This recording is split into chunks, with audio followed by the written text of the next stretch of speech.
नमस्कार दोस्तों, स्वागत है आपका स्टडी फॉर सिविल सर्विसेज में। वीडियो को पूरा देखिए। कोई भी आपका फीडबैक है, कोई सजेशन है, तुरंत वीडियो में कमेंट करके जरूर बताइए। अच्छा लगे तो वीडियो लाइक जरूर कर लीजिए और ऐसे वीडियो लगातार फ्री में पाने के लिए चैनल को तुरंत सब्सक्राइब कर लीजिए और बेल आइकन को जरूर टैप कर लीजिए ताकि आगे भी सारे वीडियो आपको मिलते रहे। यूट्यूब में फॉलो करते हैं तो प्लीज ये वाला फ्री टेलीग्राम चैनल जरूर ज्वाइन कर लीजिएगा। सारे नोटिफिकेशन, सारे अपडेट यहीं पे आते हैं, ध्यान रखिएगा। स्टडी फॉर सिविल सर्विसेज का कोई भी पेड ग्रुप अगर आपको ज्वाइन करना है तो सिर्फ 856480560660897523864455 यही नंबर है हमारे, सिर्फ जहां पे कॉल या व्हाट्सएप कर सकते हैं। इंस्टाग्राम पे हमारा पेज जरूर फॉलो कर लीजिएगा, studyforcivil.services है। ट्विटर पे हमको जरूर फॉलो कर लीजिएगा, @studyforcivils है। सारे क्वेश्चन अटेम्प्ट करिए और स्कोर अपना तुरंत कमेंट करके बताइए। नमस्कार दोस्तों, स्वागत है आपका स्टडी फॉर सिविल सर्विसेज में। आरओ पेड क्विज लगातार हम देख रहे हैं, कंटिन्यू करेंगे उसको। पिछले वीडियोस अगर आपने अब तक नहीं देखे हैं तो नीचे देखिए डिस्क्रिप्शन बॉक्स में प्लेलिस्ट का लिंक होगा, उसमें सारे वीडियोस अपलोड किए गए हैं, आप वहां से देख सकते हैं। ठीक, तो स्टार्ट करेंगे। देखिए, कहा जा रहा है आपसे कि गौतम बुद्ध ने निम्नलिखित में से कौन सी उपाधि धारण की थी। ठीक, तो बौद्ध धर्म के बारे में आप पढ़ते हैं तो गौतम बुद्ध को तो आपने पढ़ा ही होगा। तो जैसे बचपन का इनका नाम था सिद्धार्थ, ठीक, और आगे चल करके इनकी जो है कई सारी उपाधियां हुई, टाइटल्स, है ना। तो उस क्रम में देखेंगे इनको तथागत कहते थे, शाक्य मुनि, वैद्यराज, इसके अलावा जो है महावैद्य, है ना, फिर देश बल, आंगिरस, ऐसे कई सारे जो है इनके उपाधियां थी। ठीक है, तो सब सही है। इसमें हम जो है डी ऑप्शन को चुन लेंगे। गौतम बुद्ध के संबंध में गलत कथन को चुनना है। तो इन्हें 35 वर्ष की आयु में ज्ञान प्राप्त हुआ। इनके दूसरे पुत्र रुद्रक राम पुत्र थे और पहले आलार कलाम थे, तो ये भी ठीक ही है। बुद्ध की मृत्यु कुशीनगर के मल्लगढ़ राज्य में हुई थी। ठीक है, तो ये भी करेक्ट ठीक है, 483 AD में। तो गलत कुछ भी नहीं है इसमें से, डी ऑप्शन को चुन लेंगे हम। महात्मा बुद्ध को किस नदी के किनारे पर ज्ञान की प्राप्ति हुई थी। ठीक है, तो एनलाइटमेंट की हमने जो बात देखी अभी ऊपर भी, तो निरंजना नदी जो है ना, यहाँ पे उरुवेला बोध गया में, ठीक, इनको ज्ञान की प्राप्ति होती है। Option A. अब इसमें देखिए कौन सा कथन सही नहीं है, देख लेते हैं। तो बुद्धिज्म से संबंधित ही स्टेटमेंट सारे लिखे हैं। तो देखिए पहले हम सही नहीं वाला देख लेते हैं। सारीपुत्र की जन्मस्थली तक्षशिला लिखा है, ये गलत हो जाएगा। सारीपुत्र बेसिकली जो है गौतम बुद्ध के ही शिष्य थे और इनकी जन्मस्थली जो है नालंदा थी। ठीक, तो इसको हम चुनेंगे। जैसे अंगुलीमाल के बारे में आप जानते होंगे कि ये जो है पेशे से एक डाकू होता था श्रावस्ती के रीजन में। तो इसका भी हृदय परिवर्तन करके बुद्ध ने इसको अपने जो है संघ में शामिल किया था और उसके संबंध में ये स्टेटमेंट जो लिखा है ये ठीक है ना। निम्न में से बुद्ध के जीवन से संबंधित घटना तथा उससे संबंधित प्रतीक का कौन सा युग्म सुमेलित नहीं है। ठीक, तो बुद्ध के जो कई सारे इवेंट्स हुए जीवन काल में, उससे संबंधित कुछ प्रतीक चिन्ह है, उसके बारे में आपको पढ़ना होता है। तो देखते हैं, जन्म के जो रूप में हमारा चिन्ह दर्शाया गया है ना, तो वो कमल है। ठीक है, ज्ञान प्राप्ति के लिए पीपल, है ना, ये भी ठीक है, इसको मतलब बोधि वृक्ष कहते थे, है ना। ये जो यहाँ नीचे लिखा है तो ये वाला पेड़ गलत हो जाएगा।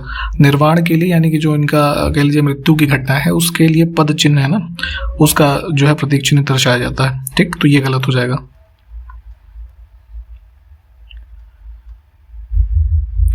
निम्न में से कौन सा युग्म सुमेलित नहीं है, फिर से देखते हैं। तो देखिए बुद्धिस्ट संघ जो बनाया गया है ना, तो उसमें कुछ कुछ अधिकारी कह लीजिए हुए जो अलग अलग कार्य से संबंधित थे, तो उनको कुछ टर्म से जो है रेफर किया जाता था। तो उस संदर्भ में यहाँ पे देखेंगे, अब चीवर के लिए लिखा है कि खान पान से संबंधित अधिकारी था ये, तो ये गलत है। चीवर बेसिकली जो वस्त्रागार, मतलब ऐसा समझिए जो कपड़े से संबंधित जो हिसाब रहा होगा उस समय, उसको मैनेज करने वाला अधिकारी होता था। ठीक, तो इसको हम चुनेंगे। और अगर हम बात करें ये खान पान से संबंधित जो यहाँ पे लिखा है, तो इसको बोलते थे भंडागारिक, है ना, ये टर्म होता था। बाकी के विकल्प ठीक है, इनको पढ़ के देख लीजिएगा एक बार। अभी देखिए हाल ही में हमने अपना कॉन्स्टिट्यूशन डे मनाया है 26 नवंबर को, क्योंकि 1949 में हमने कॉन्स्टिट्यूशन को अपनाया था। ठीक, कॉन्स्टिट्यूएंट असेंबली ने जो अपनाया था, तो उसी के संदर्भ में देखिए कि हमारे कॉन्स्टिट्यूशन में एक पहले प्रीएम्बल होता है ना, जैसे इंडिया में है we the people of India, ऐसे स्टार्ट होता है हमारा फ्रेज। तो सबसे पहले किस देश के संविधान में प्रस्तावना को सम्मिलित किया गया था। ठीक है, तो सब प्रस्तावना क्या होता है, बेसिकली जैसे कोई किताब का इंडेक्स होता है, वैसे ही प्रस्तावना भी किसी संविधान का आईना है ना। उस संविधान में क्या बातें कही गई हैं उसी को दिखा देता है वो। तो सबसे पहले प्रस्तावना को शामिल किया था जो यूएस ने कॉन्स्टिट्यूशन बनाया था, है ना, इन्होंने 1786 वाला। तो डी ऑप्शन हमारा करेक्ट हो जाएगा। निम्नलिखित में से किस संवैधानिक विशेषज्ञ ने प्रस्तावना को संविधान का परिचय पत्र कहा है? तो संविधान की जो प्रस्तावना है या फिर भारतीय संविधान है उसके बारे में अलग अलग जो लॉ के एक्सपर्ट्स रहे हैं, है ना, या फिर कह लीजिए जुडिशियल ऑफिसर्स रहे हैं, लॉयर्स रहे हैं, तो उन्होंने अलग अलग स्टेटमेंट दिए हुए हैं। तो आइडेंटिटी कार्ड बताता है प्रस्तावना को, जो हमारा ये स्टेटमेंट है ये दिया गया था N.A. पालकीवाला के द्वारा। ठीक, ये एक जो है पूर्व में लॉयर थे काफ़ी famous, supreme court of India के।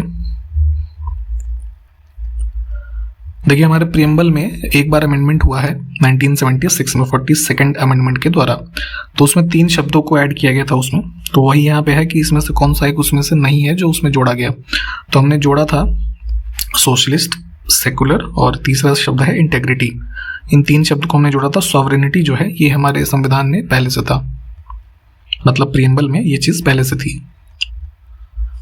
देखिए प्रियम्बल जो हमारे कॉन्स्टिट्यूशन का है ये आपको याद ही होना चाहिए, इंग्लिश और हिंदी दोनों भाषाओं में, क्योंकि कई बार इससे डायरेक्ट क्वेश्चन पूछे जाते हैं जो इसमें कीवर्ड्स दी गई हैं, है ना, उनसे संबंधित क्वेश्चन बना करके पूछा जाता है। तो उसी क्रम में क्वेश्चन यहाँ पे है कि भारतीय संविधान की प्रस्तावना नागरिकों को निम्न में से कौन सी स्वतंत्रता प्रदान नहीं करती। ठीक, तो देखिए जैसे अब इंग्लिश में हम इसको बताते हैं आपको, जैसे कि हमारा जो प्रियम्बल स्टार्ट होता है तो पहला पैरा जो है we the people of India having solemnly resolve to constitute India, ऐसे करके हमारा जो ये पैरा खत्म होता है। तो उसके बाद जब हमारी लाइन ये शुरू होती है कि to secure to all its citizens, तो पहले जस्टिस की बात की जाती है। ठीक है, जस्टिस सोशल, इकोनॉमिकल, पॉलिटिकल, 3 प्रकार के जस्टिस की बात की जाती है।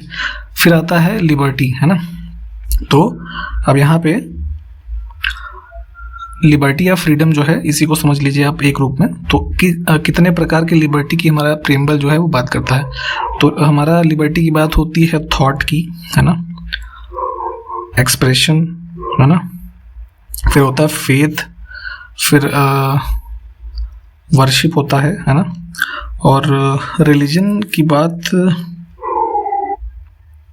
इसको भी हम कवर कर लेंगे जो है बिलीफ और फेथ के अंदर, कि आपका जो मान्यता है किसी धर्म को मानने की, तो इसकी भी लिबर्टी हमारा कॉन्स्टिट्यूशन हमको प्रियम्बल प्रोवाइड कर रहा है। लेकिन स्टेटस जो है ये प्रोवाइड नहीं करता है हमारा प्रियम्बल फ्रीडम के रूप में। ठीक, स्टेटस किस रूप में प्रदान करता है? इक्वालिटी के रूप में, है ना। प्रियम्बल में जब अब लिबर्टी के बाद नेक्स्ट लाइन आप पढ़ेंगे तो वहाँ पे है equality of status and of opportunity, है ना, and to promote among them all, fraternity की बात होती है उसके बाद, assuring the dignity of individual and the unity and integrity of nation. ठीक, तो कुछ इस तरीके से पूरा एक क्रम है। तो यहाँ पे इस क्वेश्चन में स्टेटस जो है ये ऑड हो जाएगा, बाकी के 3 विकल्प ठीक हैं। अब देखिए यहीं पे हमने आपको अभी जस्टिस के बारे में बताया था ना, कि पहला हमारा जो इसमें सेकंड पैरा में पहली लाइन स्टार्ट होती है जस्टिस की। तो 3 प्रकार के जस्टिस की बात होती है, सोशल, इकोनॉमिकल और पॉलिटिकल। तो तीनों यहाँ दे रखे हैं, तो हम ऑल ऑफ द अबव को चुन लेंगे। निम्नलिखित में से किस कृषि विश्वविद्यालय को ICAR यानी कि जो हमारा Indian council of agriculture research है ना, भारत सरकार के अंतर्गत जो कार्य करता है, तो इसके द्वारा मान्यता प्राप्त नहीं है।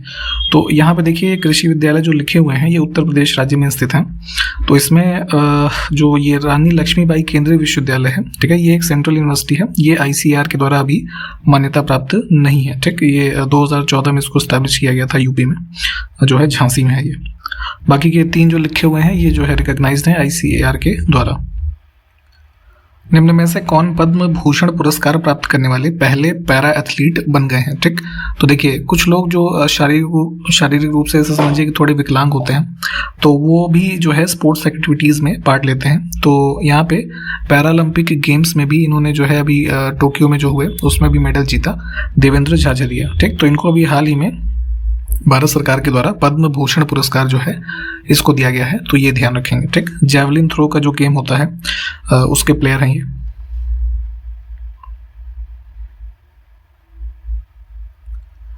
बाफ्टा पुरस्कार 2022 के अंतर्गत सर्वश्रेष्ठ फिल्म का पुरस्कार जो है किसे मिला? तो ये बाफ्टा पुरस्कार basically British academy of film award जो है उसके द्वारा दिया जाता है।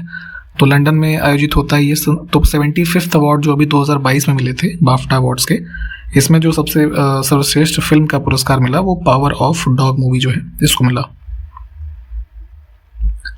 प्रधानमंत्री नरेंद्र मोदी के द्वारा किस राज्य के दौरे के समय दूधवाणी नामक एक सामुदायिक रेडियो स्टेशन का उद्घाटन किया गया? ठीक, तो ये दूधवाणी बेसिकली जो रेडियो स्टेशन इनॉग्रेट किया गया है मोदी जी के द्वारा, गुजरात के दौरे पे थे ये। ठीक,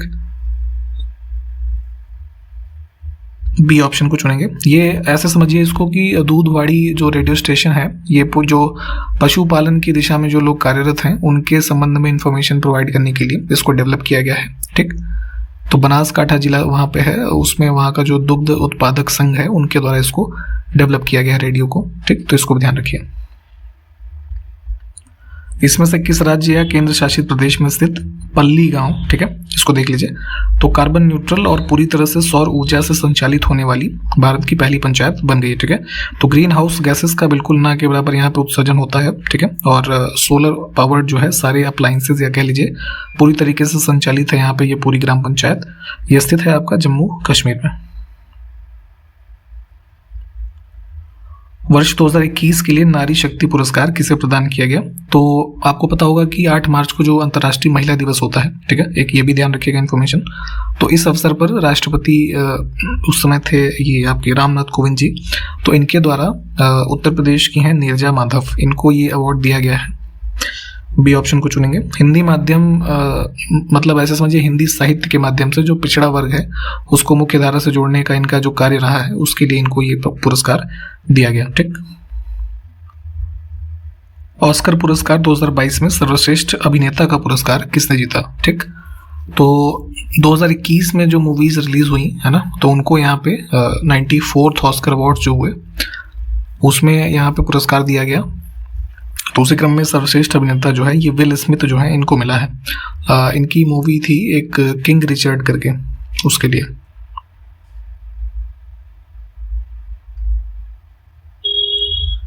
संविधान के किस अनुच्छेद के अंतर्गत समता के अधिकार यानी कि राइट टू इक्वालिटी का जो हमारा भाग है वो प्रदान किए गए हैं? तो फंडामेंटल राइट भाग 3 में है, 12 से 35 अनुच्छेद के बीच में। तो ये कुल डिवाइडेड है अलग अलग कैटेगरीज में, है ना।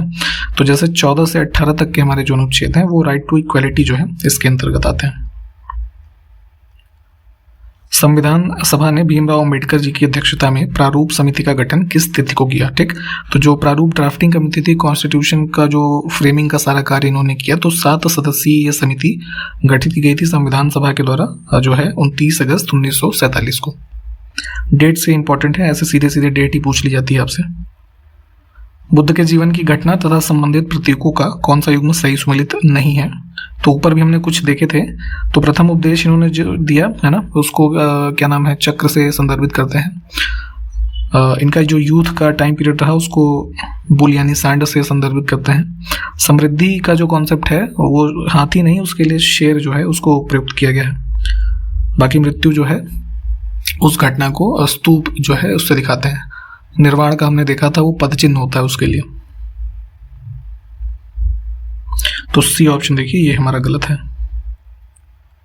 निम्नलिखित में से कौन सी स्त्रियां बौद्ध धर्म के या की होना चाहिए यहाँ पे बौद्ध धर्म की अनुयायी थी? ठीक, तो जैसे पुरुषों के बारे में हमने देखा था कि कई सारे जो बुद्धिस्ट संघ में है ना लोग शामिल हुए, तो महिलाएं भी थीं। तो देखेंगे महिलाओं के बारे में, तो जैसे यहाँ 5 नाम लिखे, नंदा, यशोधरा, आम्रपाली, मल्लिका, सुप्रवासा, ये सभी जो है अनुयायी थी बौद्ध धर्म की।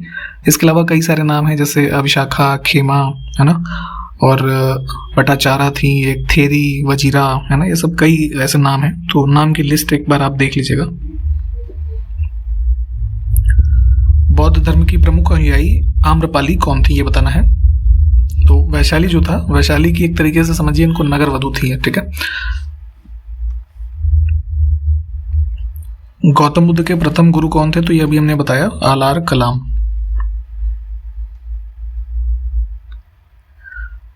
स्वतंत्रता सेनानी वीर दामोदर सावरकर जो थे, है ना, वीडी सावरकर के बारे में आप पढ़ते होंगे। तो इनके द्वारा कौन सी पुस्तक नहीं लिखी गई है ये बताना है। तो सबसे फेमस इनकी पुस्तक कई बार पूछी जाती है 1857 की क्रांति के संबंध में, the Indian war of independence. ठीक है, इसके अलावा Joseph Mazzini, biography and politics, ये भी इन्होंने लिखी थी। Hindutva, who is a Hindu, ये भी लिखी थी। डिवाइडेड इंडिया पुस्तक ये गलत है। एक पुस्तक लिखी गई थी इंडिया डिवाइडेड करके, है ना, डॉक्टर राजेंद्र प्रसाद के द्वारा। हाल ही में 27 फरवरी को मनाए गए प्रोटीन दिवस का मुख्य विषय यानी कि थीम पूछा जा रहा है आपसे, क्या है? ठीक, तो ये है इसका फूड फ्यूचरिज्म। बी ऑप्शन हमारा करेक्ट हो जाएगा। 2022 में हमने जो है तीसरा प्रोटीन दिवस मनाया है 27 फरवरी को, तो ये डेट याद रखिएगा। अंतर्राष्ट्रीय वन दिवस किस तिथि को मनाया जाता है? International day of forest. तो ये मनाते हैं प्रतिवर्ष जो है 21 मार्च को। बी ऑप्शन करेक्ट हो जाएगा। पहली बार मनाया गया था ये 2013 में, और 2022 की अगर हम बात करें तो इसका थीम था forest sustainable production and consumption, ऐसे था। ठीक। निम्नलिखित में से कौन सा रोग मुर्गियों को विषाणु के द्वारा होता है? ठीक है, तो चिकन जो होते हैं तो इसमें वायरल डिजीज होती है रानीखेत। ठीक, उत्तराखंड वाला रानीखेत मत समझिएगा, इसको बीमारी है ये। बी ऑप्शन करेक्ट हो जाएगा। इसके अलावा ये पुलोरम, संक्रामक कोराइजा और ये फाउल कालरा, ये तीनों भी इसमें चिकन्स में ही होने वाली डिजीजेज हैं, पर ये तीन के तीनों बैक्टीरियल डिजीज हैं। ठीक, तो इसको भी ध्यान रखिए। पशुओं में होने वाले रोगों में से कौन सा एक रोग कवक यानी कि फंगाई के द्वारा होता है? तो यहाँ पे देखेंगे ये सेप्रोलेग्रिया रोग जो लिखा हुआ है सी ऑप्शन में, ये होता है फंजाई से इसमें फिशेज में, फिश। ठीक, कुछ लोक नृत्य के रूप लिखे हुए हैं यहाँ पे। अब उसके संदर्भ में कौन सा युग्म सम्मिलित नहीं है देख लेते हैं। तो देखिए भूत आराधना जो लिखा है वेस्ट बंगाल, ये गलत है। ये कर्नाटक में होता है। जो वहाँ के मतलब लोगों के पूर्वज होते हैं, ठीक है, उनको एक तरीके से उनकी मेमोरी में किया जाता है ये। ठीक,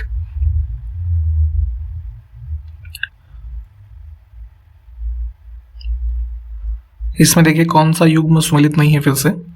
तो कुछ रोग हैं और उससे प्रभावित होने वाले पशुओं के नाम लिखे हैं। ठीक, तो इसमें गलत है सी ऑप्शन। गलत क्यों है बताते हैं आपको।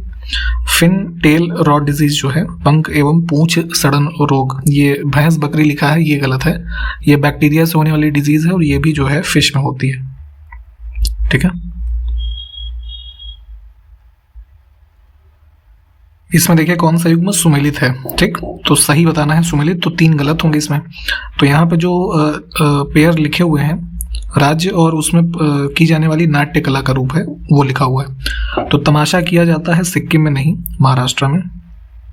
स्वांग के बारे में अगर हम देखें तो ये राजस्थान और हरियाणा के रीजन में होता है।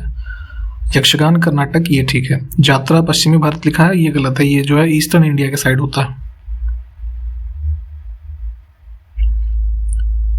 जल चक्र के मुख्य चालक बल कौन से हैं इसमें से ये बताना है। ठीक है, तो वाटर साइकिल के बारे में जैसे आप पढ़ते हैं तो जैसे रफली हम समझें तो जैसे लैंड का एरिया है, फिर इधर ओशंस हैं, ठीक है, ग्लेशियर्स वगैरह हैं। तो ग्लेशियर से और लैंड एरिया से जो पानी है किसी न किसी रूप में समाप्त होते हुए नदियों या अन्य माध्यमों से जा रहा ओशंस में। ठीक, अब यहाँ से भी और इधर से भी कुछ मात्रा जो है वाष्पीकृत होकर बादलों में जा रही है, फिर बारिश हो रही है। तो ये पूरा एक जो वाटर साइकिल का प्रोसेस होता है, इसको डिटेल में खैर आप पढ़ लीजिएगा।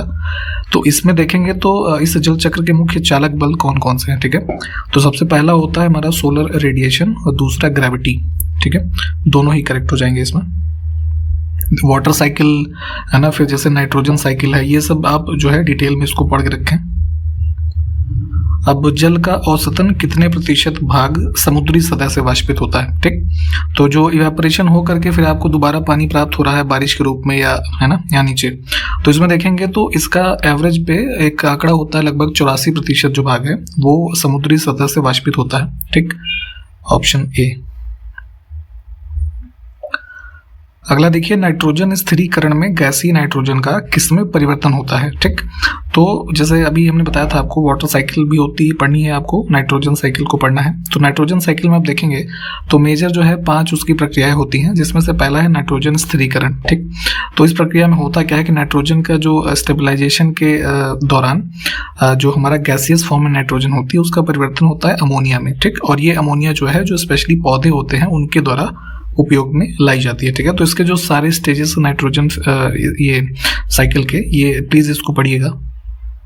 अब पहला स्टेज था हमारा नाइट्रोजन साइकिल का जो है नाइट्रोजन स्टेबलाइजेशन। ठीक, तो उसमें देखेंगे तो मेजर जो है 3 स्टेप्स के बारे में हम पढ़ते हैं, जिसमें पहला है वायुमंडलीय स्थिरीकरण होता है, दूसरा औद्योगिक स्थिरीकरण और तीसरा जीवाणुओं के द्वारा होता है। ठीक, तो अब यहाँ पे जैसे हम वायुमंडलीय स्थिरीकरण की बात करें तो इसमें क्या है कि बिजली का चमकना, जो भी दहन होता है कंबशन फॉसिल्स का, और ज्वालामुखी गतिविधियां यानी वोल्केनिक एक्टिविटीज, तो ये सब एनवायरनमेंट में जो हमारी नाइट्रोजन है उसके स्टेबलाइजेशन में हेल्प करते हैं। तो तीनों ही ठीक हो जाएंगे। अगला देखिए कि इसमें से कौन सी प्रक्रिया में पौधों के द्वारा स्थिर की गई नाइट्रोजन कार्बनिक अणुओं जैसे कि प्रोटीन, डीएनए, आरएनए है ना आदि में परिवर्तित की जाती है।